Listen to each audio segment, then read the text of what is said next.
आप गूगल पे डालेंगे नेहा श्री करके, आपको पूरा डाटा मिल जाएगा। मैं ऑलरेडी भोजपुरी फिल्में करती आ रही हूँ जी। वहीं पे मुझे ऑफर मिला मेरे डायरेक्टर हैं मनोज जी का कि आप एक मैथिली फिल्म करेंगी। तो मेरा पहला क्वेश्चन यही था कि मुझे तो लैंग्वेज आती नहीं है, मैं कैसे करूँगी। तो उन्होंने मुझे बताया, दिखाया, मैंने कुछ वीडियोस भी देखे तो मुझे बहुत अच्छा लगा। मतलब बहुत ही प्यारी लैंग्वेज है और मुझे लगता है कि कलाकार की कोई भाषा नहीं होती। तो कैसा लगा आपको मैथिली फिल्म में काम करके, कैसा लगा?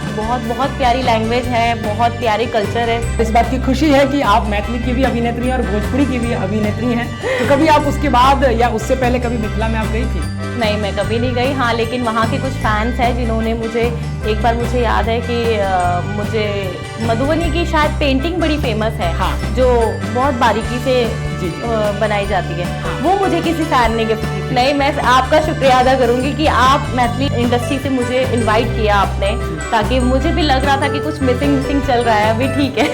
आपका मैथिली नहीं है? मैथिली भी मैथिली भी मेरा ही है। मतलब भोजपुरी जो इंडस्ट्री है, मतलब आप करेंट भोजपुरी में कर रही हूँ, तो वहाँ पे मुझे इन्विटेशन मिलता है और हमारे राजस्थानी इंडस्ट्री में भी होता है, मैथिली में भी होने लग गया। तो I am feeling very proud की अच्छी बात है, क्योंकि शो एक बहुत अच्छा जरिया हो गया है ऑडियंस से कनेक्ट होने का। फिल्म के माध्यम से जाऊँ ना जाऊँ, एक बार मैं घूमने जरूर जाऊंगी सिर्फ आपके कहने पे। तो मेरे हिसाब से कि पहले उसको प्रमोशन किया जाए। ऐसे एक शो नहीं, ऐसे 10 शो और आने चाहिए ताकि ऑडियंस तक पहुंचे चीजें।